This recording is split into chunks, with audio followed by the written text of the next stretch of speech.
39व्या पक्षाच्या महाराष्ट्र नवनिर्माण सेनेच्या वर्धापन दिनाला अडकेल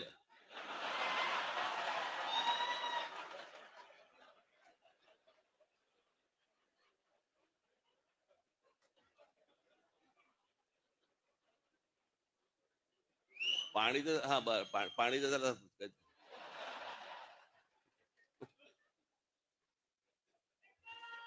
बस रे आता.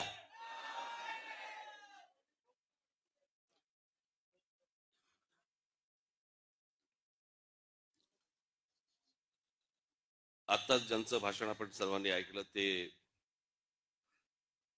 आदरणीय डॉक्टर सदानंद मोरे सर आणि माझ्या जमलेल्या सर्व महाराष्ट्र नवनिर्माण सेनेच्या माझ्या सर्व सहकारी बांधवांनो आणि भगिनींनो,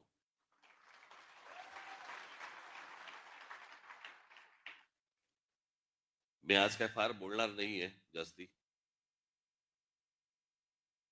कारण परत एक 20 दिवसावरती आपला गुढीपाडव्याचा मेळावा आहे.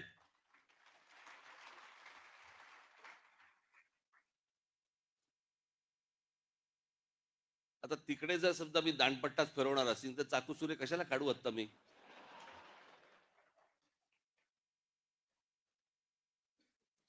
आज मी आलोय तुम्हाला सर्वांना मनपूर्वक शुभेच्छा द्यायला आणि खास करून मी मोरे सरांनी आत्ताच्या परिस्थितीवरती आपल्याशी बोलावं, महाराष्ट्राशी बोलावं. मी अजूनही मी महाराष्ट्रात काही ठिकाणी मी त्यांची व्याख्यानं ठेवणार आहे.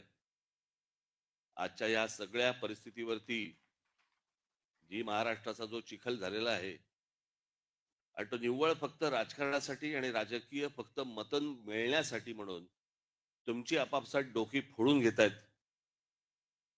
आग लावतायत आणि हे आमच्या लोकांना समजत नाहीये.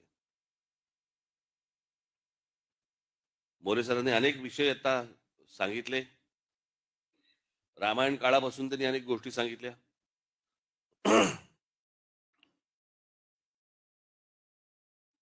सर एक छोटीशी गोष्ट सांगतो, काळ कसा बदलला.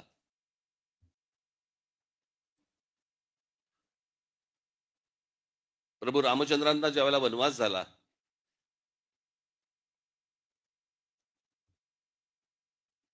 चौदा वर्षाचा झाला, तिथून ते निघाले. बरोबर लक्ष्मण सीतामाई सगळ्यांना घेऊन निघाले. मग दंडकारण्यात आले, नाशिकला आले. आपण मगाशी नाशिकचाही उल्लेख केलात की कोणीतरी हंटर बोलला होता ना, हंटर, तिला महाराष्ट्राची राजधानी करावी नाशिक. आजचं महाराष्ट्राचं राजकारण पाहता त्याला हंटरने फोडला असता.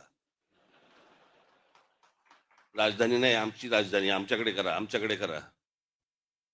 पण प्रभू रामचंद्र निघाले. मग ते दंडकारण्यानंतर पुढचं तुम्हाला सगळं माहिती आहे. 14 वर्ष. मग मध्ये रावण आला, मग सीतामाईला घेऊन गेला. मग प्रभू रामचंद्र आणि मग ते लक्ष्मण शोधत होते. शोधता शोधता त्याने ते वाली आणि सुग्रीव मिळाले आणि मग त्यांचं ते युद्ध झालं. मग पुढे हनुमान मिळाले.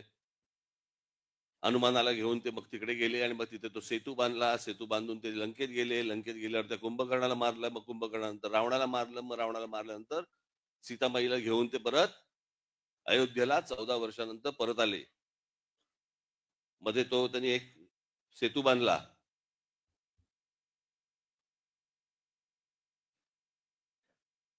हे सगळं त्यांनी 14 वर्षात केलं. आणि बांद्रा वरळी सीलिंग हा आपण 14 वर्षात बांधला. कुठे अयोध्या, कुठे दंडकारण्य, कुठे गेले, तिथून लंकेत गेले, सेतू बितू बांधून गेले, तिथून परत आले. हे सगळं 14 वर्षात घडले. हे सगळे जे काही कामं सुरू आहेत, जेवढ्या काही गोष्टी सुरू आहेत ना, मी त्याचा सविस्तर मी बोलणार 30 तारखेला आपल्याशी.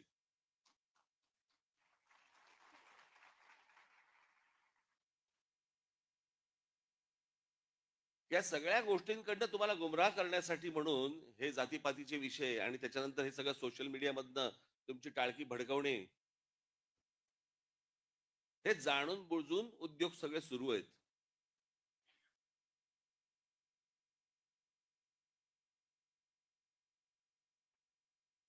म्हणजे कालच महिला दिन झाला. तो काय आपण दरवर्षी महिला दिन म्हटल्यानंतर आपण 8 मार्चला आपण साजरा करतो. काल मला एकाने छान विनोद पाठवला एकाने. ते म्हणे 21 जून हा सर्वात मोठा दिवस म्हणून समजला जातो. बरोबर ना? ते साफ झूट आहे म्हणे. 21 जून सर्वात मोठा दिवस नाहीच आहे. महिला दिन हाच सर्वात मोठा दिवस आहे. कारण तो 8 मार्चला सुरू होतो, पुढल्या वर्षी 7 मार्चला संपतो.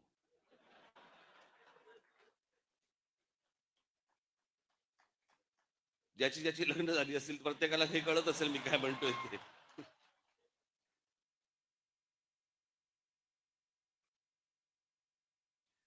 पण आपल्याकडे काय करतात, महिला दिन म्हटल्यानंतर सगळेजण भेटणार, महिला दिनाच्या शुभेच्छा. 2 पुरुष एकत्र आले तरी ते एकमेकांना देतात. अरे ह्याच्यात महिला कुठे आहे?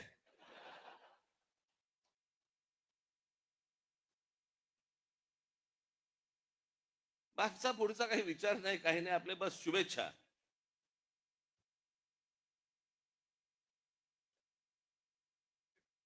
महिला दिनाच्या शुभेच्छा आपण देतोय, परंतु एका सर्वात मोठ्या महिलेचा विसर पडून देतोय आपण. त्या व्यक्तीला विसरतोय की खरं तर महिला दिन हा दिन खरं तर जिजाऊ साहेबांच्या नावाने हा खरं तर ओळखला गेला पाहिजे.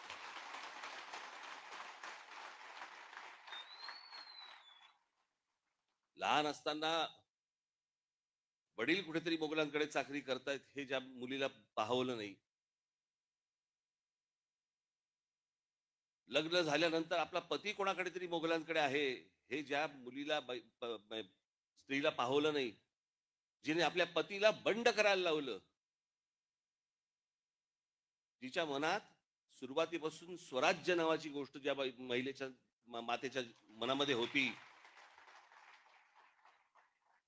तिने आपल्या मुलाकडनं ते स्वराज्य घडवून आणलं. परंतु या सगळ्या इतिहासाच्या मागे एका स्त्रीचं मन होतं, एका महिलेचं मन होतं. ते आपण विसरतो. आज महाराष्ट्रामध्ये इतक्या महिला होऊन गेल्या. महाराष्ट्रातले म्हणजे देशामधली पहिली डॉक्टर महिला डॉक्टर झाले त्या महिला जोशी, आनंदीबाई जोशी. आपण विचार करतो काय महिलांचा? इतक्या महिलांचं योगदान आहे आणि खास करून महाराष्ट्रातनं.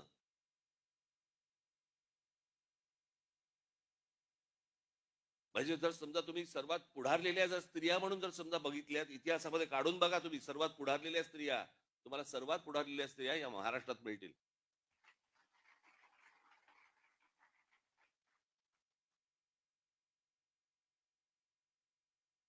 नुसत्या कसल्या शुभेच्छा देतोय आपण? त्यातनं आपण काही घेणार आहोत का? आपण काही त्यातनं विचार करणार आहोत का? आज पक्षाला 19 वर्ष पूर्ण झाली. ते 19 वर्ष आपली कशी गेली, काय गेली?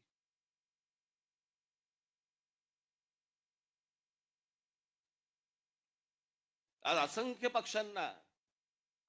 पक्षांना मी जे बोलतोय त्याला दृष्ट न लागू, पण असंख्य पक्षांना हा प्रश्न पडलेला आहे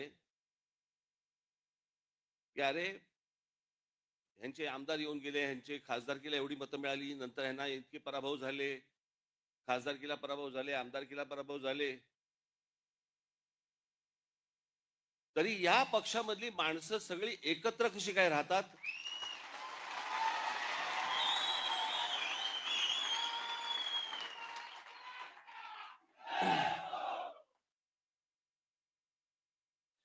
फेरीवाले तरी असतात आपले, कष्ट काम करत असतात, कष्टाने काम करत असतात, कष्ट घेत असतात.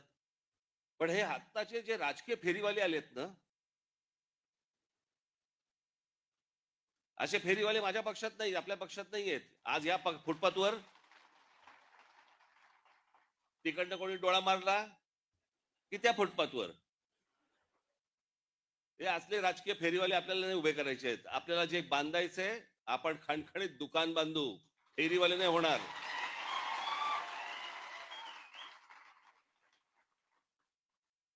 पण या सगळ्या गोष्टींसाठी म्हणून एक पक्ष, संघटना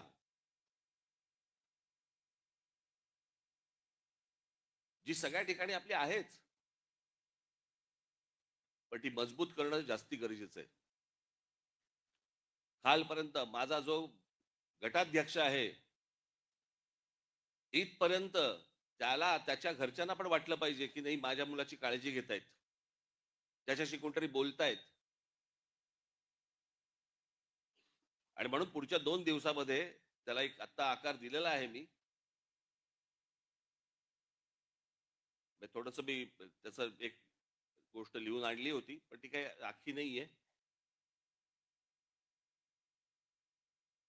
हे इथे सगळे जेवढे बसलेले आहेत व्यासपीठावरती, माझ्या सकट प्रत्येकाचं काम काय, तुमच्या सकट खाली आपल्या महाराष्ट्र सैनिकासकट प्रत्येकाचं काम काय असणार, आणि ते दर 15 दिवसाला तपासलं जाणार.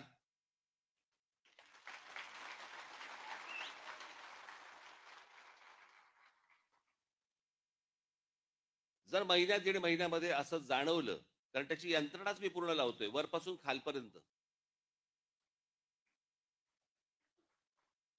जर जाणवलं मला की हा पदाधिकारी, तो कोणी का असेना,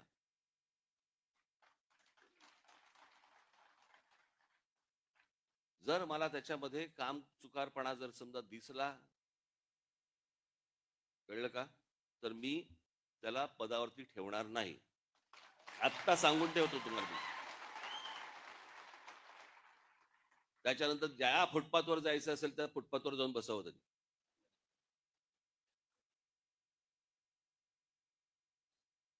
परंतु ती गोष्ट याच्या पुढे ती होणार नाही. मी काल मला सांगितलं कोणीतरी त्या दिवशी एक मेळावा बैठक लावली होती मुंबईला, आणि काही मुंबईचे शाखाध्यक्ष आणि काही उपविभागाध्यक्ष आणि विभागाध्यक्ष काही हे हजर झाले नाहीत. म्हणजे हजर झाले नाहीत, त्यांची हजेरी घेतली. आणि मग प्रत्येकाला विचारलं, मग काय काय कारण एक एक घरचे हे आजारी होते, ते होतं, ते होतं काहीतरी बघ. त्यातल्या 5-6 जणांनी सांगितलं, साहेब कुंभला गेलो होतो. म्हटलं गधड्यानं करता कशाला पाप.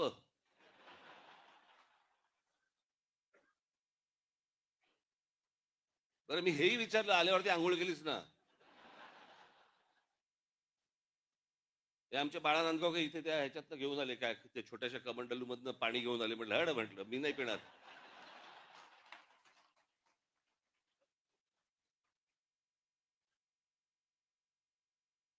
अहो मला सांगा, आता तो सोशल मीडिया आल्या, पूर्वीच्या काळात ठीक होतं. मी त्या सोशल मीडियावरती बघतोय, माणसं तिथे आलेल्या बाया बिया हसतायत. हं? आणि बाळा नांदगावकर साहेब गंगेचं पाणी, कोण पिईल ते पाणी. चला आत्ताच करोना गेलाय, कोणाला त्याच्याशी काही देणं घेणं नाही.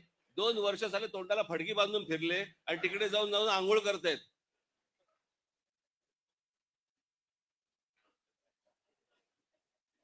अहो मला माहितीये, मी कित्येक स्विमिंग पूल बघितले असे, जे सुरुवातीला उद्घाटनाच्या वेळेला निळे होते, हळूहळू हिरवे हिरवे व्हायला लागले. कोण जाऊन त्याच्यामध्ये मला सांगा पडेल त्याच्यात, त्यात गंगेत. ह्यानं तिथे काहीतरी केलं, ते मी इथे पितोय.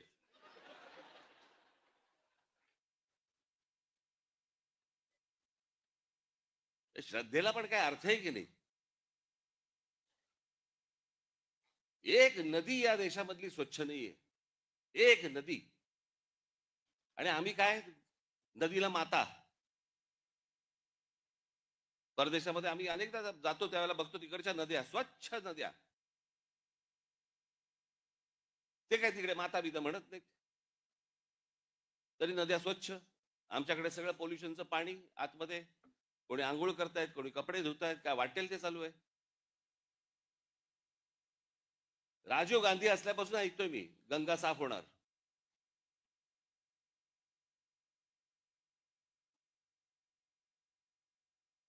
मग मध्ये राज कपूरनी चित्रपट पण काढला, लोकांना वाटली झाली गंगा साफ, त्याच्यात वेगळीच गंगा. लोक म्हणाले अशी जर गंगा साफ असेल तर आम्ही पण आंघोळ करायला तयार आहोत. अजून पण गंगा काय साफ व्हायला तयार नाही.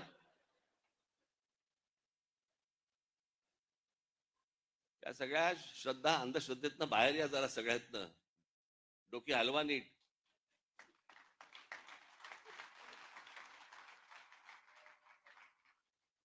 तर ह्या सगळ्या गोष्टी तुमच्याशी आता 12 तारखेला मी प्रत्येकाच्या जबाबदाऱ्या प्रत्येकाकडे दिल्या जातील.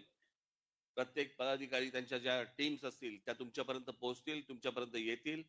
सगळ्याच गोष्टी काही मला उघडपणे सांगता येणार नाहीत, येत नाहीत, येणारही नाहीत, कारण ही संघटनात्मक गोष्ट आहे आणि त्याच्यामुळे ही संघटनात्मक राहिली पाहिजे. त्याचे रिझल्ट हे निवडणुकीला आपल्याला बाहेर दिसले पाहिजेत. या दृष्टिकोनातनं ही सगळी रचना आपल्यासमोर लवकरच आणतो आहोत. मी सर्वांना परत एकदा 19 तारखेच्या 19 वर्ष झाली त्याच्या मी आपणा सर्वांना मी मनपूर्वक शुभेच्छा देतो. आणि आपण जमलेले सर्व जण आणि माझ्या महाराष्ट्रामधल्या प्रत्येक माझ्या महाराष्ट्र सैनिकांना मी विनंती करतो की येत्या 30 तारखेला गुढीपाडव्याच्या दिवशी जल्लोषात गुलाल उधळत आपण सर्वांनी शिवतीर्थावरती यावं अशी मी आपल्या सर्वांना विनंती करतो आणि आपल्या सर्वांची मी रजा घेतो. धन्यवाद. जय हिंद, जय महाराष्ट्र. आणि आदरणीय साहेब, या सर्वांच्या साक्षीने या ठिकाणी सांगतो की आम्ही फुटपाथवर बसणारे नाही. यानंतर राष्ट्रगीत आणि राज्यगीत होईल. आणि पिंपरी चिंचवड शहराच्या वतीनं या 19व्या वर्धापन दिनी आदरणीय राजसाहेबांचा सन्मान या ठिकाणी होतोय. टाळ्या वाजल्या पाहिजेत जोरदार. विनंती राहील तमाम मनसैनिकांच्या साक्षीनं. फोटोग्राफर दादा समोर प्रेस सुद्धा आहे, प्रेसला पण फोटो घ्यायचे. आपण थोडं एक अँगल द्या, त्यांनाही फोटो घेता येतील. शहराच्या वतीनं आदरणीय साहेबांचा सन्मान होतोय. छत्रपती शिवाजी महाराजांची प्रतिमा आणि यात महाराजांनी वापरलेले शस्त्र हे देऊन महाराजांचा या ठिकाणी सन्मान केला जातो. यानंतर महाराष्ट्र आणि महाराष्ट्र राज्याचा नकाशा, त्यात असणारी विविधता ही देखील एक आकर्षक प्रेमदेव साहेबांचा सन्मान या ठिकाणी केला जातोय. पुन्हा एकदा आपण सर्वजण जोरदार टाळ्या वाजवून साहेबांचं स्वागत करूया. टाळ्या वाजवूया जरा जोरदार.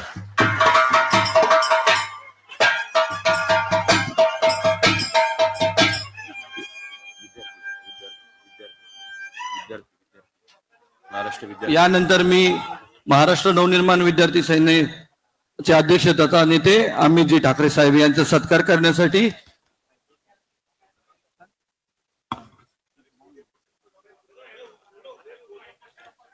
समासवी दोन सत्कार होणार आहेत.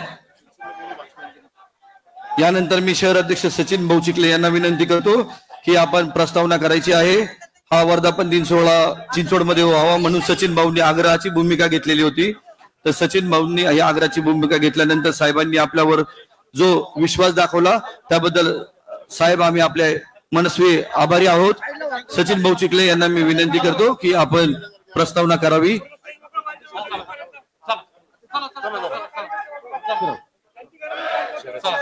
सचिन भाऊ चिखले.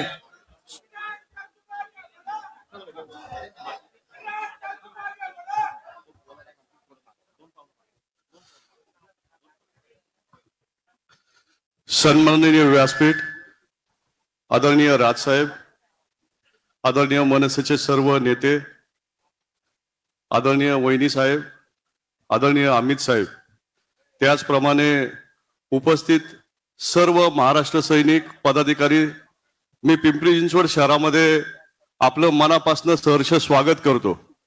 आज पक्षाचा 19वा वर्धापन दिन आणि हा वर्धापन दिन आदरणीय राजसाहेबांनी पिंपरी चिंचवड शहरामध्ये आम्हाला दिला, त्याबद्दल आदरणीय साहेबांचं त्याचप्रमाणे सर्व मनसे नेत्यांचं मी मनापासून हार्दिक आभार मानतो.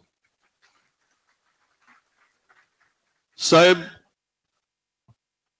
ज्यावेळेस आम्ही आपल्याकडे आलो आणि आम्ही आपल्याला या पिंपरी चिंचवड शहरामध्ये वर्धापन दिन साजरा करावा अशी विनंती केली, आपण लगेच त्याला होकार दिला. त्याबद्दल सर्व मनसेच्या वतीने, पिंपरी चिंचवड शहराच्या वतीने मी आपला आभार मानतो.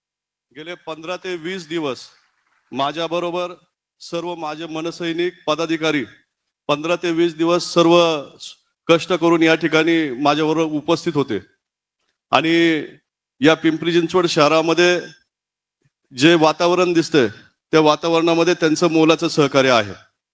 आज पिंपरी चिंचवड शहरामध्ये हा 19वा वर्धापन दिन होतोय, तो आमच्या सर्व पिंपरी चिंचवड शहराच्या वासियांच्या वतीने मी आलेल्या पूर्ण मनसैनिकांचं मनापासून हार्दिक स्वागत करतो. थांबतो. धन्यवाद. जय हिंद, जय महाराष्ट्र. धन्यवाद सचिन भाऊ. प्रत्येक कार्यकर्त्याला अध्यक्ष सारखंच वागणूक देऊन सोबत ठेवून काम करणारे आमचे सचिन भाऊ, आम्हाला या कार्यक्रमासाठी त्यांचं खूप मोलाचं मार्गदर्शन झालेलं आहे. यानंतर मी नेते अनिलजी शिदोरे सरांना विनंती करतो की सर आपण मार्गदर्शन करावे.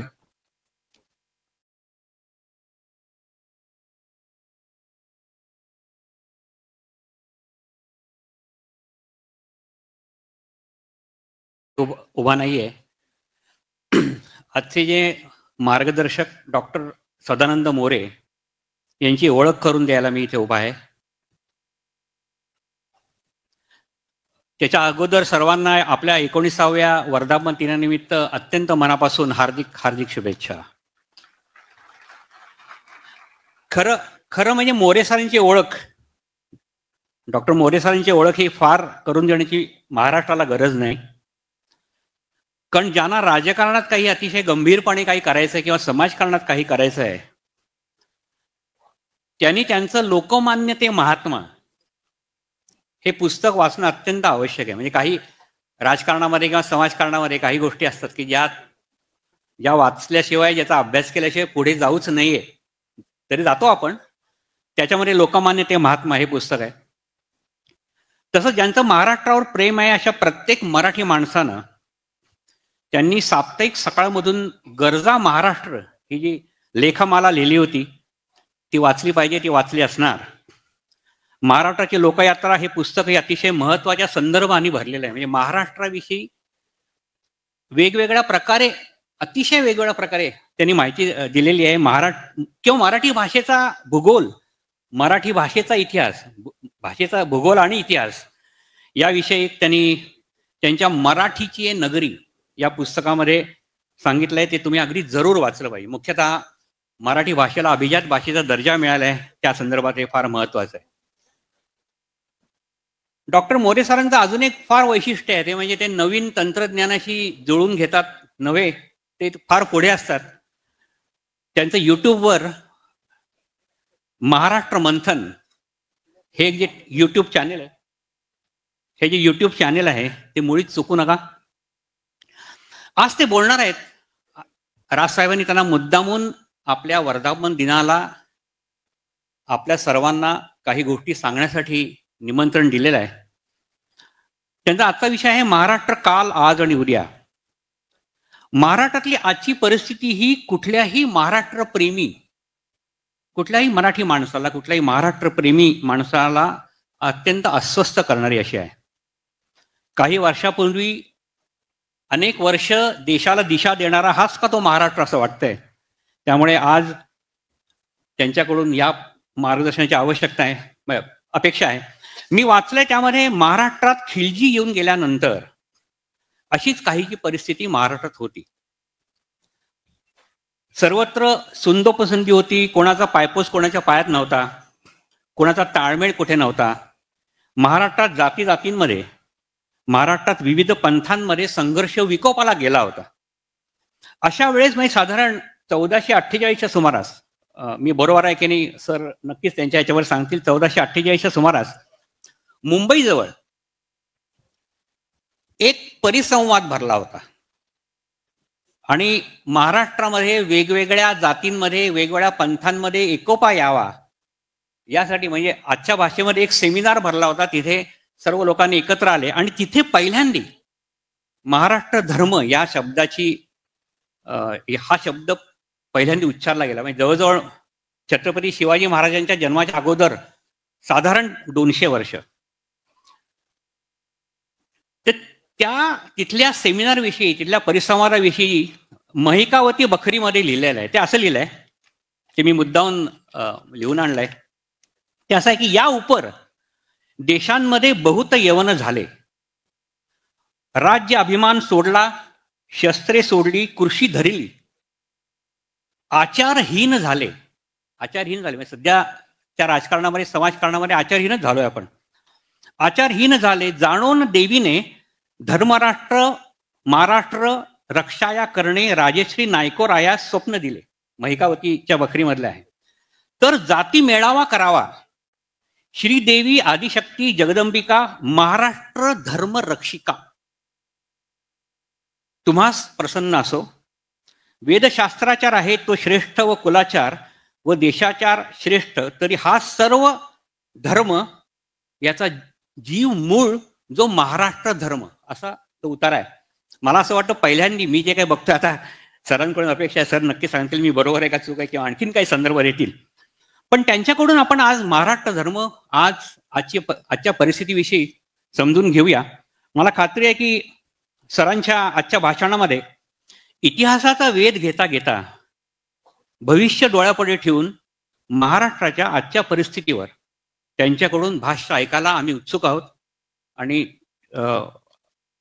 मला खात्री आहे की आपल्या सर्वांना त्याचा खूप उपयोग होईल. मी मोरे सरांना विनंती करतो की त्यांनी आपले विचार आम्हा सर्वांसमोर मांडावेत.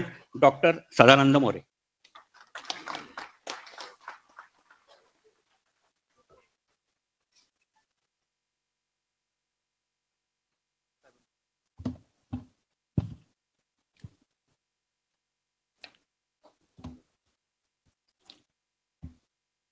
आदरणीय राजसाहेब, श्रीमती वहिनीसाहेब, अमितजी, या ठिकाणी उपस्थित असणारे मनसेचे सर्व मान्यवर पदाधिकारी आणि आपण उपस्थित सर्वप्रथम 19व्या वर्धापन दिनानिमित्त आपणा सर्वांना हार्दिक हार्दिक शुभेच्छा. आणि या अत्यंत महत्त्वाच्या दिवशी व्याख्यान देण्यासाठी आपणासमोर मला स्वतः राजसाहेबांनी सांगितलं आणि एका अतिशय महत्त्वाच्या यंत्रणेपुढे त्यांच्या माझे 4 शब्द ठेवण्याची संधी दिली, त्याबद्दल मी त्यांचे मनापासून आभार मानतो. मी अर्थात ज्या विषयावरती बोलणार आहे तो विषय म्हणजे महाराष्ट्र आणि महाराष्ट्राचा भूतकाळ, महाराष्ट्राचा वर्तमान काळ आणि महाराष्ट्राचा भविष्यकाळ या संदर्भातली 40 मिनिटांची साधारणपणे मी मांडणी करीन. आणि त्यामुळं आपल्याला आज आपली जबाबदारी काय आहे, कारण काल, आज आणि उद्या याच्यामधल्या आजवर या टप्प्यावरती आपण आहोत. कालचा टप्पा आपल्या हातातून गेलेला आहे, आपण भूतकाळात जाऊन काही दुरुस्ती करू शकत नाही आणि पुढचा टप्पा पूर्णपणे आपल्या हातात नसतो. काही प्रमाणामध्ये म्हणजे आपण त्याला एक दिशा देऊ शकतो, आपण त्याच्याबद्दल घडण्यासाठी काही बेसिक गोष्टी करू शकतो, त्या कुठल्या असू शकतात या संदर्भात मी काही विवेचन करणार.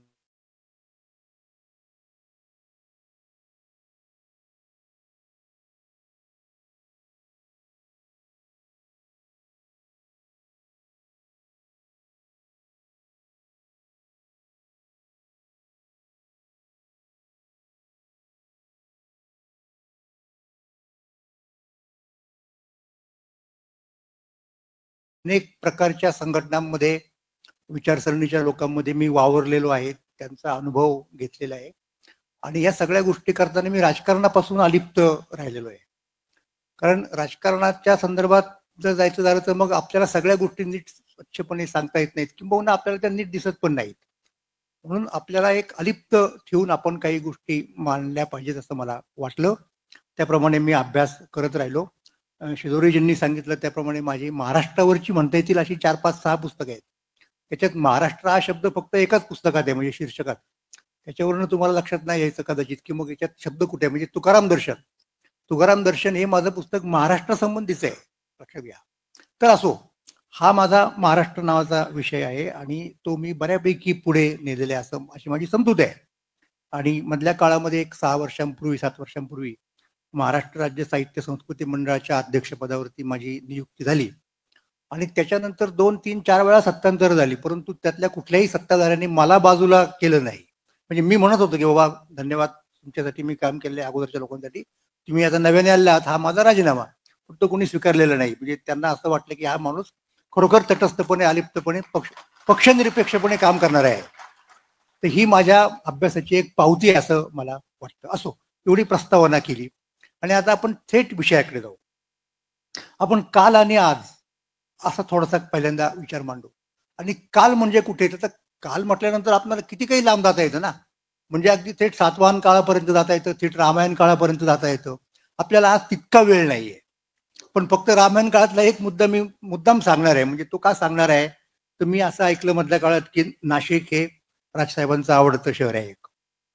तर त्याच्या संदर्भात मला तुम्हाला एक गोष्ट सांगायची आहे की ज्या वेळेला प्रभू रामचंद्र वनवासासाठी आले, मग तिथे आले दंडकारण्यात, नाशिक जनस्थान हा त्याचा भाग होता. तिथून मग सीतामातेला रावणाने तिकडे पळवून नेलं वगैरे वगैरे, हा सगळा इतिहास आपण जाणतो.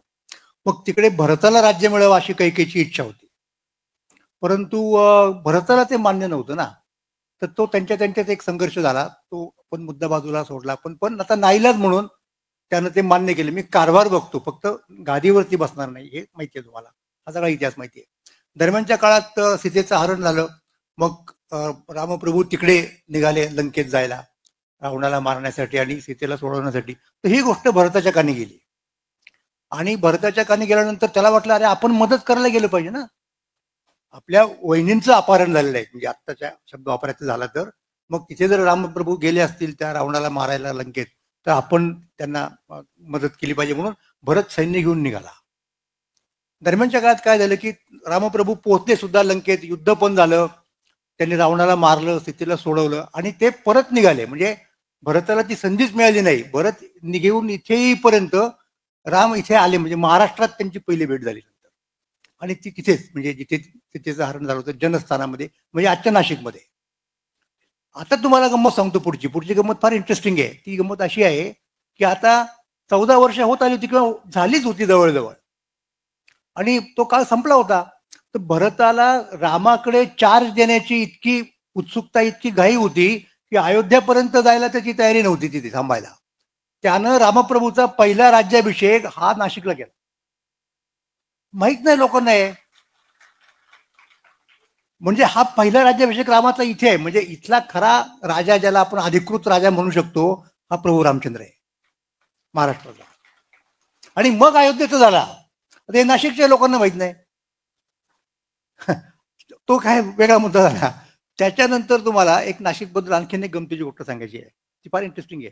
एक फार मोठा ब्रिटिश अधिकारी आपल्याकडे होता, त्याचं नाव W.W. Hunter, sir W.W. Hunter.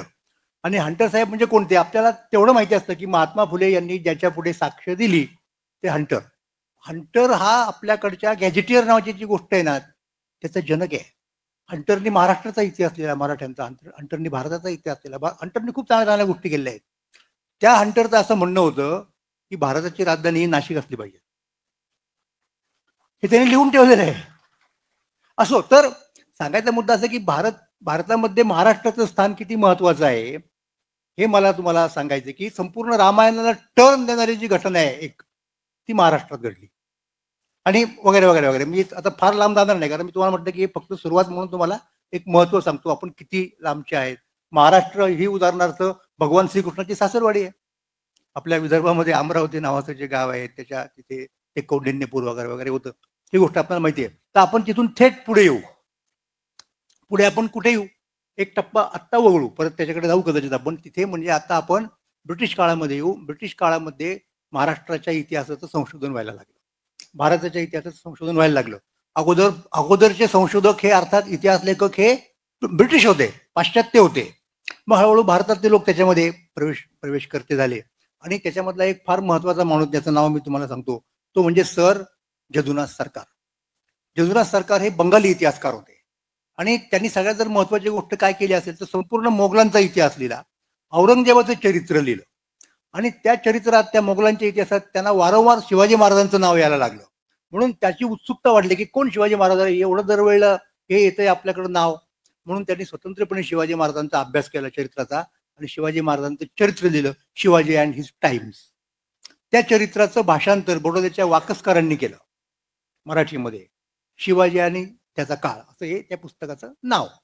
तर त्याच्या प्रस्तावनेमध्ये त्या पुस्तकाच्या जदुनाथ सरकारांनी काय म्हटलेलं आहे ते सगळ्या महाराष्ट्रातल्या लोकांनी ना आपल्या घरात कोरून ठेवावं, लावून ठेवावं भिंतीवरती.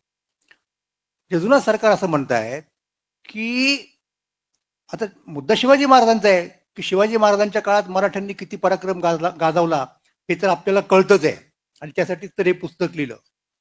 परंतु आज सुद्धा पाहिलं, आज म्हणजे हे केव्हा तर सांगतो तुम्हाला मी, ही 1919 साली प्रकाशित झालेलं पुस्तक आहे, 100 वर्ष होऊन गेली. आज सुद्धा जरी आपण पाहिलं तरी मराठे हे भारतात अग्रेसर आहेत. आणि खरोखर मी तुम्हाला एकच गमक सांगतो त्याचं कसे अग्रेसर आहेत ते. त्या काळात स्वातंत्र्याची चळवळ जोमामध्ये आली होती आणि स्वातंत्र्याच्या चळवळीमध्ये 3 स्कूल्स होते, 3 संप्रदाय होते. महात्माजींचा संप्रदाय अजून पुढे आलेला नव्हता, लक्षात घ्या. मग ते 3 संप्रदाय कोणते होते? एक संप्रदाय म्हणजे काँग्रेसमध्ये 2 गट होते त्यावेळेच्या. एक तो संप्रदाय होता ज्यांना आपण मवाळ म्हणतो, म्हणजे ज्याचे महत्वाचे नेते ते नुकतेच कालवश झाले होते, हे जेव्हा चरित्र लिहिलं तेव्हा, ते म्हणजे गोपाळकृष्ण गोखले. म्हणजे एक काळ असा होता की गोपाळकृष्ण गोखले हे काँग्रेसच्या माध्यमातून भारताचं नेतृत्व करायचे. त्यावेळेला लोकमान्य टिळक मंडेलाच्या तुरुंगामध्ये होते आणि ज्याला आपण मोर्ले मिंटो सुधारणा म्हणतो, त्या सगळ्या स्वातंत्र्याच्या टप्प्यामधले त्या मोर्ले मिंटो सुधारणाचे शिल्पकार हे गोपाळकृष्ण गोखले होते. ते इंग्लंडला जायचे, तिथल्या पार्लमेंटच्या लोकांशी बोलायचे वगैरे वगैरे, तपशील सांगत नाही. तर त्यांच्यातल्या नेमस्त गटाचं नेतृत्व करणारे कोण होते तर गोपाळकृष्ण गोखले काँग्रेसमधल्या. नंतर दुसरा गट जहाल, त्या जहालांचे नेते लोकमान्य टिळक, हे 2 महत्वाचे नेते भारतीय पातळीवरचे. आणि तिसरा जो संप्रदाय होता तो क्रांतिकारकांचा. क्रांतिकारकांच्या संप्रदायाचे त्या काळचे नेते स्वातंत्र्यवीर सावरकर होते. म्हणजे मुद्दा काय होता की भारत खरोखर, महाराष्ट्र खरोखर अग्रेसर होता. आणि हे सांगतायत कोण? हे सांगतायत की शिवकाळामध्ये महाराष्ट्राने पराक्रम गाजवला, हे तर आपल्याला त्या चरित्रातून दिसेलच. पण आज सुद्धा महाराष्ट्र हा भारतामधला अग्रेसर, मराठे असा शब्द वापरतो तो. आणि मराठे म्हणजे महाराष्ट्रातले सगळे. मराठे हा शब्दाचा अर्थ महाराष्ट्रामध्ये जे कुणी असतील, अगदी ब्राह्मणांपासून तर दलितापर्यंत, त्या सगळ्यांना त्यावेळेचे लोक मराठे असंच म्हणायचे. हा मुद्दा लक्षात घ्या. तर हा झाला एक भाग. आणि आता पुढचा मुद्दा जास्त महत्वाचा आहे. काय म्हणतात सरकार असं म्हणतायत की या मराठ्यांनी म्हणजे महाराष्ट्रातल्या लोकांनी त्यांच्या अंगी आज जे गुण आहेत याची जोपासना ते खूप पूर्वीच्या काळापासून करत आलेले आहेत, त्या गुणांमध्ये आणखी काही गुणांची जर जोपासना केली, म्हणजे उदाहरणार्थ हिशेबीपणा, एक व्यापारी वृत्ती वगैरे गोष्टी लागतातच ना, थोडंसं तंत्रज्ञानाचं कौशल्य, तर लक्षात घ्या हे जर ते करू शकले तर आणखीन 100 वर्षांनी ते जगाच्या पाठीवरती 1 क्रमांकाचे होतील, अग्रेसर होतील. आता मी ज्या वेळेला हे वाचलं तेव्हा मी म्हटलं अरे 100 वर्ष तर झालेली आहेत, पण आज महाराष्ट्रातले लोक जगाच्या पाठीवरती क्रमांक 1ला तर काय गेलेले दिसत नाहीत. म्हणजे आपण 100 वर्षात काय कार्यक्रम केला असेल तर जदुनाथ सरकारनं तोंडघशी पाडण्याचा कार्यक्रम केला.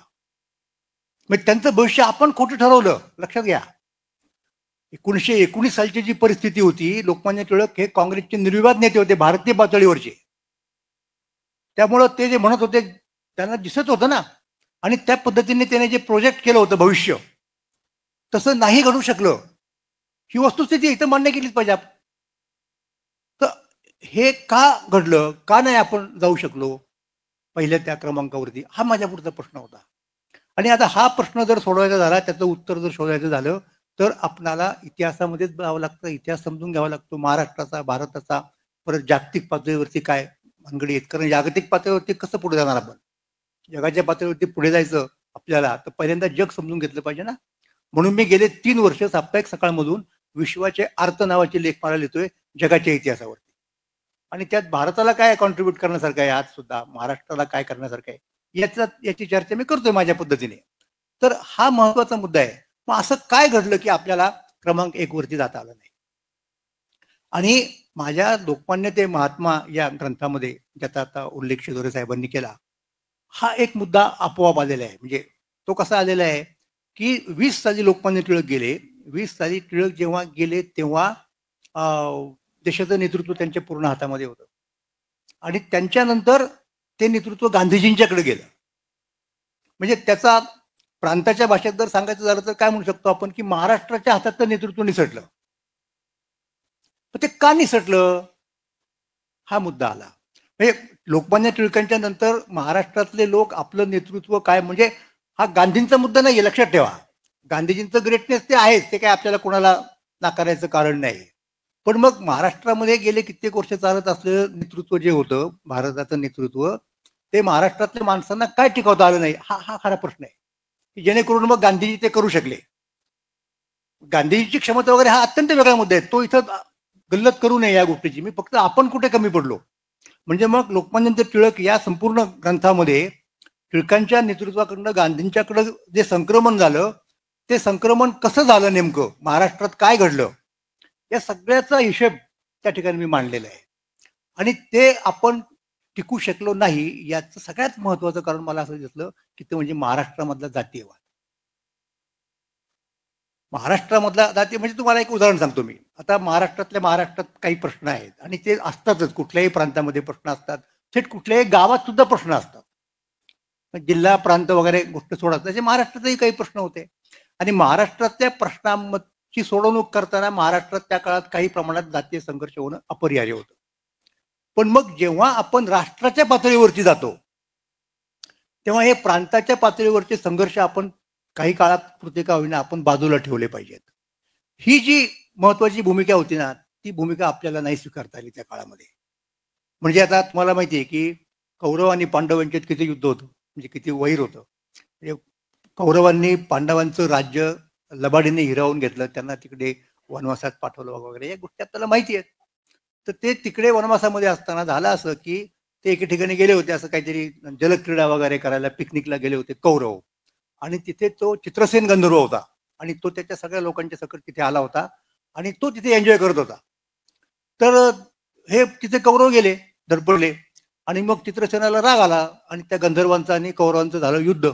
आणि त्या युद्धात पराभव झाला कौरवांचा आणि सगळंच गडबड झाली ना.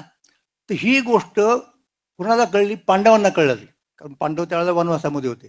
तर पांडवात ते 5 भाऊ, त्यातल्या काही लोकांना म्हणलं बरं झालं, परस्पर हे पराभव झाला त्याची जिरली. तर युधिष्ठिर म्हणाला असं करून चालणार नाही, आपल्यामध्ये जरी भांडणं असली तरी आपण 105 आहोत. हा मुद्दा लक्षात घ्या. त्यामुळं दुसरा कुठला जर फोर्स आला आपल्याकडे तर आपण त्याच्याशी एकत्र येऊन लढलं पाहिजे, मग आपले प्रश्न आपण सोडू शकतो. हे एक उदाहरण आहे. दुसरं उदाहरण तुम्हाला सांगतो, आणि ते पांडवांनी ऐकलं. अर्जुन गेला, लक्षात घ्या, आणि बाकीचे काय कौरव पांडव असतील, आणि त्यांनी चित्रसेनाचा पराभव करून सोडवून आणलं कौरवांना. ही ती गोष्ट आहे. दुसरी गोष्ट तुम्हाला सांगतो, ती गोष्ट काय आहे, ती गोष्ट अशी आहे की आपण म्हणताना म्हणतो हल्ली महाराष्ट्र गीत वगैरे जोरात चाललेलं असतं, ते म्हणावं लागतं राष्ट्रगीताच्या बरोबर.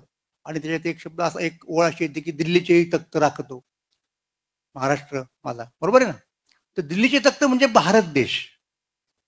दिल्लीचे तख्त हे सिंबॉलिक आहे, लक्षात घ्या. दिल्लीचे तख्त म्हणजे काय, भारताचं संरक्षण कोण करतं तर तो महाराष्ट्र करतो. म्हणजे परत एकदा आपण 62 साली तुम्हाला कल्पना आहे, ज्या वेळेला चीनचं आक्रमण झालं, पंडित नेहरू पंतप्रधान होते आणि त्यावेळेला मग यशवंतराव चव्हाणांना संरक्षण मंत्री केलं गेलं. मग आपल्या महाराष्ट्रामध्ये काय पद्धतीने त्याची मांडणी झाली की हिमालयाच्या रक्षणाला सह्याद्री धावला, बरोबर आहे. म्हणजे हे आपलं वैशिष्ट्य आहे, हे वैशिष्ट्य आहे आपलं. मग त्यावेळेला आपण हे नाही म्हणत की कर्नाटकाचा आणि आमचा सीमेचा प्रश्न आहे वगैरे वगैरे, या गोष्टी आपण बाजूला ठेवतो. तर तसंच तुम्हाला सांगतो, ज्या वेळेला मोगलांचं राज्य होतं आणि मोगलांच्या लक्षात असं आलं की आपण या राज्याचं संरक्षण करण्याची आत्ता आपली पात्रता राहिलेली नाही. मग ज्या वेळेला पहिल्यांदा आक्रमण आलं परत एकदा ते नादिरशाहचं होतं. नादिरशाहनी इथे बाजीराव पेशव्याला पत्र दिलं. नादिरशाहनी नव्हे, दिल्लीच्या बादशाहांनी त्यावेळच्या, की अशी अशी नादिरशाहचं आक्रमण आलेलं आहे आणि आम्हाला म्हणजे दिल्लीचं रक्षण करायला तुम्ही या. तर बाजीराव पेशवे तिथं निघाले सैन्य घेऊन. ते मध्य प्रदेशात कुठेतरी मरण पावले, तो भाग वेगळा. पण बाजीराव निघालेला हे कळल्या याने आपला गाशा गुंडाळला नादिरशाहने आणि परत गेला. आणि नुसतं गेलं नाही, गेल्यानंतर त्यांनी पत्र पाठवलं पेशव्यांना. काय पाठवलं की मी आलो होतो, आता मी परत चाललेलो आहे, हा सगळा कारभार तुम्हीच बघा आमच्या वतीनं. हे इंटरेस्टिंग आहे ना. म्हणजे त्याला माहिती आहे की यांच्याशी आपला मुकाबला होणं तर अवघड काम आहे. हे झालं. त्याच्यानंतर परत काही 10-15 वर्षांनी 20 वर्षांनी दुसरं कोणतरी आला, त्याचं नाव अहमद शाह अब्दाली, जो नादिरशाहच्या सैन्यामधला एक सेनापती होता. पुढे नादिरशाहचा खून झाला आणि यानं अफगाणिस्तान स्वतंत्र केला. अफगाणिस्तान हा त्याच्या अगोदर स्वतंत्र राष्ट्र नव्हतं. अब्दाली हा अफगाणिस्तान नावाच्या राष्ट्राचा जनक आहे. हा एक मुद्दा तुम्हाला सांगायचा आहे. तर तो आल्यानंतर परत हाच मुद्दा आहे. त्या बादशाने आपल्याला सांगितलं, तसा आधी करार पण झाला होता, त्याला अहदनामा म्हणतात. मुघल आणि काय म्हणतात त्याला आपले महाराष्ट्रातले लोक, पेशवे वगैरे यांचा करार झाला होता. मग त्या कराराप्रमाणे आपण जाणार तिथे. पण आपण जेव्हा तिथे गेलो त्यावेळेला तुम्हाला सांगतो, सदाशिवराव भाऊंनी पत्र दिलेली आहेत त्यावेळेच्या उत्तरेतल्या सत्ताधाऱ्यांना. काय पत्र दिलेली आहेत की हा अब्दाली परकीय आहे. तेव्हा भारतात आपण जे कोणी असतो, म्हणजे अगदी दिल्लीच्या तख्तावरच्या बादशाह सकट तर कोण, जयपूर, उदयपूर, अमुक तमुक, भरतपूर, इकडचे तिकडचे सगळे लोक जे आहोत ना, ते भारतातले आहोत, हिंदुस्थानी आहोत. आणि म्हणून आपण सगळ्यांनी एकत्र येऊन त्याचा मुकाबला केला पाहिजे. ही महाराष्ट्राची दृष्टी आहे बघण्याची देशाच्या प्रश्नाकडे. अर्थात त्या लोकांच्या कानात काय नीट शिरलं नाही, त्यांनी मराठ्यांना मदत केली नाही. लक्षात घ्या. उत्तरेकडचे जर लोक मराठ्यांच्या बरोबर राहिले असते तर आपल्याला पानिपतची लढाई हरण्याचा प्रश्नच नसता आला. आणि तसंही म्हणजे आपण हारलो म्हणजे जिंकता हारलो, त्याच्याबद्दल आपण फार दुःख करायचं कारण नाही. त्याचे जे काही परिणाम व्हायचे ते झाले, नंतर आपण त्याच्यातूनही सावरलो वगैरे वगैरे, हा इतिहास वेगळा आहे. तर मला सांगायचा मुद्दा काय होता या ठिकाणी सगळ्यात महत्वाचा, की अशा पद्धतीने महाराष्ट्राचा दृष्टिकोन हा पहिल्यापासून व्यापक राहिलेला आहे. आणि किती व्यापक राहिलेला आहे, साधा व्यापक नाही. म्हणजे भारताची तर काळजी आपण केलीच, पण आपल्या रक्तामध्ये, आपल्या स्वभावामध्ये जागतिक स्तरावरती विचार करण्याची क्षमता आहे. आता हे यदुनाथांना माहिती नव्हतं, हे लक्षात घ्या. त्यांनी वेगळ्या कारणामुळे सांगितलं की हे 1 क्रमांकावरती जातील. आपण नेहमी सांगतो, आनंदाने सांगतो, जसं सगळीकडे अलीकडच्या काळामध्ये बऱ्याच कार्यक्रमानंतर पसायदान वगैरे म्हणण्याची पद्धत आहे. आणि पसायदानाचं शेवटी जे ज्ञानेश्वरांनी मागितलेलं आहे ते कोणासाठी मागितलेलं आहे, तर हे सगळ्या जगासाठी मागितलेलं आहे. म्हणजे आपली जी दृष्टी आहे ना, ही दृष्टी पहिल्यापासून अत्यंत व्यापक आहे, अत्यंत व्यापक आहे. त्यामुळं बाकीच्या लोकांनी जरी तसा विचार केला, असा स्वतःचा वेगळा, तरी महाराष्ट्राने तो करता कामा नये अशी महाराष्ट्राकडनं लोकांची अपेक्षा. आणि हे जे काही आहे ना, जसा आता त्यांनी अतिशय महत्वाचा मुद्दा सांगितला, उल्लेख केला बरोबर, तो उल्लेख म्हणजे महाराष्ट्र धर्माचा. म्हणजे जेव्हा त्या नायकोरावांनी ही परिषद घेतली, खरोखर त्याच्यावरती आता नुकतंच एक तरुण संशोधकाचं पुस्तक आलेलं आहे, संदीप दहिसरकर नावाचं, मैकावतीची बखर त्यांनी परत छापली. तेव्हा हे जे राज्य आहे मुसलमानांचं राज्य, ते जवळजवळ सगळ्या भारतात पसरलेलं होतं. पण अन्य कोणाच्याही डोक्यात हा नाही विचार आला, तो महाराष्ट्रातल्या लोकांच्या आला. आणि म्हणून त्यांनी परिषद बोलवली. सगळे आसपासचे विद्वान, शास्त्री, पंडित, योद्धे सगळे बोलवले, सगळ्या जातीचे बोलवले. लक्षात घ्या, तिथे सगळ्या जातीचे लोक होते त्या परिषदेला आलेले. आणि परिषदेमध्ये विचार त्यांनी काय मांडला, अत्यंत महत्वाचा विचार मांडला की ज्याचा आता उल्लेख शेदोरे साहेबांनी केला. तो महत्वाचा मुद्दा असा होता की आपण महाराष्ट्र धर्म पाळला पाहिजे. म्हणजे नेमकं काय, मग त्याचा उल्लेख वारंवार होत राहिला. रामदास स्वामींनी जे पत्र वगैरे लिहिलं त्याच्यात सुद्धा असं त्यांना महाराष्ट्र धर्म वाढवावा. पुढे आणखीन गेल्यानंतर संपूर्ण शिवकाळामध्ये मग राजाराम छत्रपती असतील, बाकीचे लोक असतील, त्यांच्या सुद्धा पत्रांमध्ये एकमेकांना लिहिलेल्या याचा उल्लेख आहे की आपण मराठ्यांनी कसं वागलं पाहिजे, महाराष्ट्र धर्माला धरून वागलं पाहिजे. आणि ही सगळी चर्चा पुढे नेली गेली. आणि ब्रिटिश काळामध्ये म्हणजे आपण जेव्हा पारतंत्र्यामध्ये होतो तेव्हा परत एकदा त्या महाराष्ट्र धर्माची चर्चा व्हायला लागली. न्यायमूर्ती रानडे, इतिहासाचार्य राजवाडे, राजाराम शास्त्री भागवत या सगळ्या लोकांनी महाराष्ट्र धर्माची चर्चा केलेली आहे.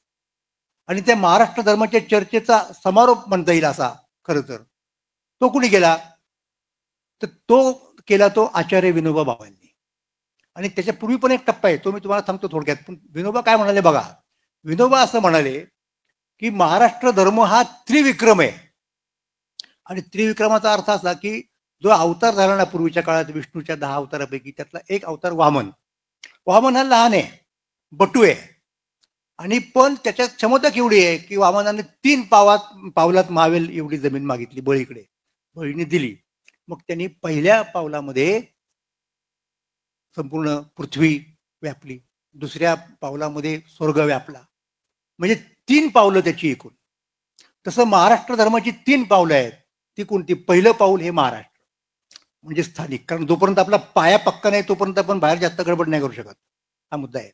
दुसरं संपूर्ण हिंदुस्थान, आणि तिसरं पाऊल संपूर्ण विश्व. हे कोण म्हणतंय? हे विनोबा भावे म्हणतायत. आता त्रिविक्रम धर्म आहे असा तो महाराष्ट्र धर्म आहे. आणि आणखीन एक मला मुद्दा सांगायचा आहे, आणि तो मला असं वाटतं फार महत्वाचा आहे. आणि तो मुद्दा म्हणजे महाराष्ट्र धर्माच्या बद्दल सगळ्यात शेवटी ज्यांनी लिहिलं म्हणजे पूर्वीच्या लोकांच्या पैकी त्यांच्यामध्ये विठ्ठलरामजी शिंदे यांचं नाव आपल्याला घ्यावं लागतं. तर विठ्ठलरामजी शिंदे काय म्हणतात माहिती का? विठ्ठलरामजींनी फार महत्वाची गोष्ट सांगितली. ती गोष्ट अशी आहे की महाराष्ट्र धर्म हा मराठ्यांचा धर्म आहे, महाराष्ट्राच्या लोकांचा धर्म आहे. आणि सगळ्यात त्याच्यातला महत्वाचा मुद्दा तुम्हाला मला सांगायचा आहे की हा जो महाराष्ट्र धर्म शिंदे म्हणतायत तो सगळ्यांचा धर्म आहे. म्हणजे महाराष्ट्रामधल्या अमुक एका जातीचा धर्म अशातला भाग नाही. महाराष्ट्रामधल्या अमुक एका जातीचा असा म्हणजे फक्त मराठ्यांचा धर्म आहे का? नाही, तो सगळ्यांचा धर्म आहे. आणि म्हणून त्या धर्माने वागणं हे आपलं कर्तव्य आहे असं विठ्ठलरामजी जेव्हा म्हणतात तेव्हा आपण ती गोष्ट अत्यंत गंभीरपणाने घ्यायला पाहिजे. असाही एक महत्वाचा मुद्दा आपल्याला या ठिकाणी सांगावा लागतो. आणि तो सांगताना मला आणखीन एका गोष्टीकडे लक्ष वेधायचं आहे. ती गोष्ट कोणती आहे की ज्या काळात शिंदे लिहित होते, ज्या काळात प्रबोधनकार ठाकरे लिहित होते, त्या काळामध्ये महाराष्ट्रात ब्राह्मणेतर वाद खूप जोरात आला होता, खूप जोरात चालला होता. म्हणजे साधारणपणे मी ही गोष्ट तुम्हाला सांगतोय 1920 या काळापासूनची. शाहू महाराज होते तेव्हा, ते 22 साली गेले. ते पुढचा आणखीन एक 30 सालापर्यंत 10 वर्ष म्हणजे अत्यंत. आणि तुम्हाला आश्चर्य वाटेल की त्याच्यानंतर आत्ता बरोबर 100 वर्ष झाली आहेत. 20 ते 30 हे जे दशक आहे की नाही. म्हणून काही दिवसांपूर्वी, काही महिन्यांपूर्वी माझी मुलाखत घेतली एक विनायक पातलगांनी त्यांच्या चॅनलवरती. आणि मला विचारलं की बाकीच्या गोष्टी बोलत गेलो आपण. त्याने अचानक मला प्रश्न विचारला की आत्ताची जी महाराष्ट्राची परिस्थिती आहे ती पाहून तुम्हाला कशाची आठवण होते?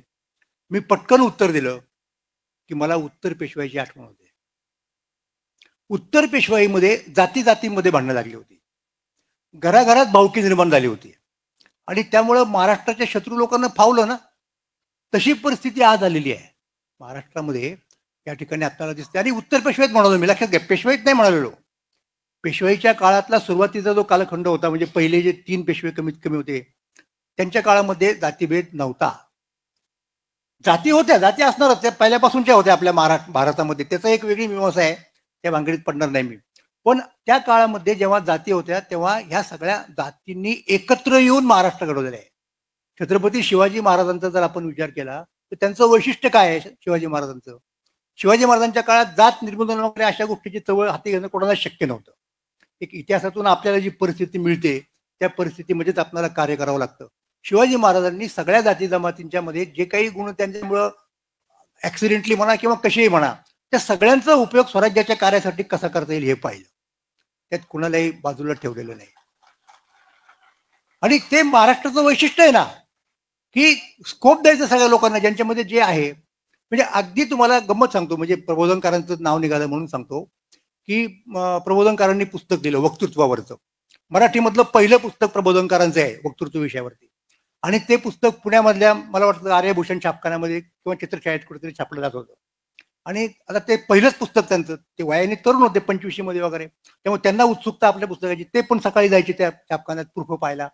आणि त्याच वेळेला लोकमान्य टिळकांच्या गीता रहस्याचं मुद्रण चालू होतं. म्हणजे टिळक पण यायचे.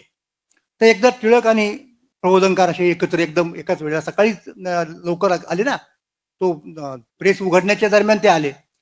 मग टिळकांना अर्थात प्रबोधनकार ओळखतच होते. प्रबोधनकार ते तरुण. टिळकांनी विचारलं आपण कोण? तर त्यांनी सांगितलं की मी केशव सीताराम ठाकरे. मग टिळकांनी विचारलं ठाकरे म्हणजे आपण कोण, देशस्थ की कोकणस्थ. तर त्या काळात अशा प्रकारच्या ऍक्टिव्हिटी करणारे म्हणजे असेच लोक असणार ना उच्चवर्णीय. तर त्यावेळेला प्रबोधनकारांनी उत्तर दिलं की मी देशस्थही नाही आणि मी कोकणस्थ नाही, मी कायस्थ आहे. त्यावेळेला टिळक म्हणाले की कायस्थांना लेखणी आणि तलवार या दोन्ही गोष्टी चालवता येतात. तेव्हा तुम्ही लेखणी चालवली, मला खूप बरं वाटलं, म्हणजे शाबासकी दिली त्यांना. तर हा मुद्दा आहे. मग छत्रपती शिवाजी राजांनी काय केलं माहितीये का, त्यांच्या कुठल्याही कला गडावरती जा, अशी एक व्यवस्था बांधून ठेवली की त्याच्यात सगळ्या जातीच्या लोकांना सामावून घेते की तू हे काम कर, तू हे काम कर. म्हणजे त्यावेळेला सगळ्या जाती एकत्र झाल्या म्हणून महाराष्ट्र घडू शकला, म्हणून स्वराज्य मिळू शकलं. ज्या क्षणी तुमच्या जातीमधलं ऐक्य बंगेल त्या क्षणी तुमचं राज्य गेलं समजा. ही वस्तुस्थिती आहे आणि ही नेमकी आपण लक्षात घेत नाही. तर ती घेण्याची वेळ आहे 100 वर्षांनी. बरोबर मी जे म्हणालो की 100 वर्षापूर्वी त्याची उत्तर पेशवाई. हा, आता उत्तर पेशवाईचा मुद्दा आला तर बाळाजी बाजीराव, म्हणजे आधी बाळाजी विश्वनाथ, मग बाजीराव, मग परत नानासाहेब, मग परत थोरले माधवराव, इतक्यापर्यंत हे व्यवस्थित चाललं होतं. काही कोणाच्या जातीच्या मुद्दे निघत नव्हते. आणि इतकंच नाही तर त्यावेळेची नोंदी आहेत की पेशव्यांच्या घरी मराठा सरदारांना लोक जेवायला बोलवायचे आणि पेशव्यांच्या घरातल्या स्त्रिया त्यांना वाढायच्या. म्हणजे काहीही हा मुद्दा राहिलेलाच नव्हता, लक्षात घ्या. पण त्याच्यानंतर जे पेशवे झाले ना 3 जण, ते पोरकट होते.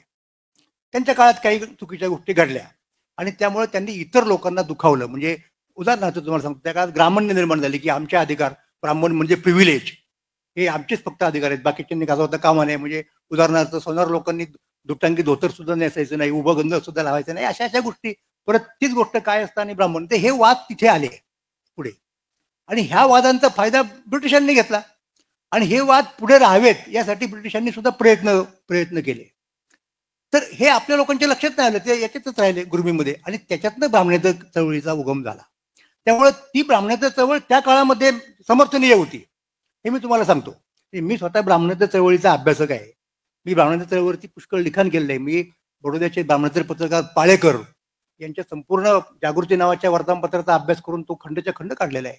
मी महात्मा फुलांचं वैचारिक चरित्र दिलेलं आहे. त्याच्यामुळे तो मुद्दाच नाहीये. त्या काळामध्ये ते योग्य होतं, लक्षात घ्या. पण आता काय झालं माहिती का, अलीकडच्या काळामध्ये, की त्या काळात जी गोष्ट योग्य होती ना, ती खरोखरची योग्य होती. आता ती कदाचित योग्य तेवढी नसेल, पण जर तिचा उपयोग आम्हाला राजकारण करण्यासाठी होतो तर त्याचा वापर करून टाकायचा, अशी आत्ताच्या राजकारणी मंडळींच्या मध्ये एक प्रकारची काय म्हणत त्याला, फॅशन नाही म्हणणार मी, परंतु प्रवृत्ती निर्माण झालेली आहे. आणि ती काही योग्य नाही असं मी या ठिकाणी निश्चितपणे आपल्याला म्हणू शकतो. हा, आणि आणखी आपल्याला एक मुद्दा,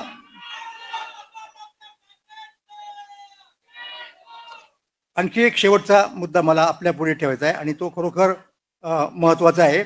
आणि तो कोणता असेल तर, मी तुम्हाला मगाशी विठ्ठलरामजी शिंदेंचं सांगत होतो. आणि विठ्ठलरामजी शिंदे अशा प्रकारे शेवटचे महाराष्ट्र धर्माचा उच्चार करणारे, आणि त्यांनी हे सांगितलेले आहे की आपण महाराष्ट्र धर्माचे लोक आहोत आणि आपण जगाचा विचार केला पाहिजे. पण जगाचा विचार आपण कधी करू शकतो तर आपण नीट एका ठिकाणी असलो, आपल्या ठिकाणी जर स्थिर असलो तर आपण तो करू शकतो. आणि ते आपण आज नेमके नाही आहोत. आणि आपण का नाही आहोत तर आपल्यामधल्या जातीयवादानं वर डोकं काढलेलं आहे. आणि तो जोपर्यंत आपण नष्ट करीत नाहीत तोपर्यंत आपल्याला परत एकदा महाराष्ट्र धर्म म्हणून म्हणणं. आणि हा एक फार अगदी म्हणजे असं बघा की 2 गोष्टी आहेत, एक आयडिओलॉजी आहे आणि एक आयडेंटिटी आहे. तर आजच्या काळात काय झालेलं आहे की आयडेंटिटी पॉलिटिक्स सगळं करतात आणि आयडिओलॉजी विसरून जातात. जोपर्यंत आयडेंटिटीला आयडिओलॉजीची जोड मिळत नाही तोपर्यंत तुमचा राजकारण विशिष्ट मर्यादेच्या पुढे जात नाही. आणि सुदैवानं आपल्याला ती आयडिओलॉजी मिळालेली आहे. महाराष्ट्र धर्म ही आपली आयडिओलॉजी आहे. म्हणजे आपल्याकडे आयडेंटिटी आहे की जिचं संरक्षण करण्यासाठी आधी शिवसेना मग मनसेना हे गेले कित्येक दिवस झगडत आहेत. आणि आपल्याकडे आयडिओलॉजी आहे ती महाराष्ट्र धर्माची आहे.